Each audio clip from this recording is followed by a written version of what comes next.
All right, Psalm 125, let's call this one where, surrounded, because that term is loosely going to come up in this chapter that talks about the way in which God can surround his people at times, providing them protection from external enemies, a level of protection that cannot be broken. However, he does not seem interested in providing that level of protection for those who are simply going to keep up drama within the camp that he is otherwise surrounding with his protection. Going back to something we saw, I think, in Psalm 122, where we saw David, a Psalm of David, a man who was known for establishing justice and equity inside the camp before, as we see him pray in Psalm 122, asking God to then give peace to Israel and protection from their external enemies. This is another psalm, not necessarily of David, that seems to tap into that same principle, where he's going to start out in verse 1 of Psalm 125.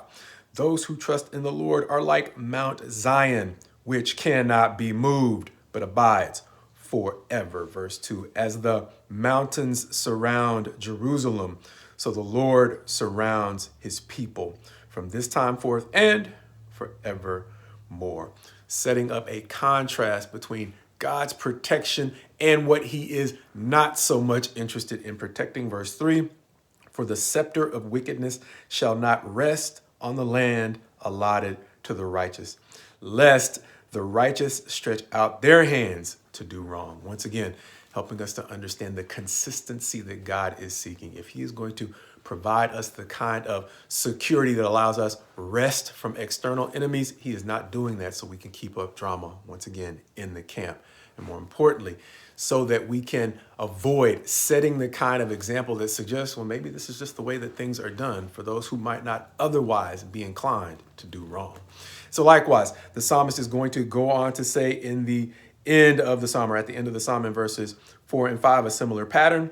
Lord, that's my ad lib, do good, O Lord, to those who are good and to those who are upright in their hearts. But those who turn aside to their crooked ways, the Lord will lead away with evildoers.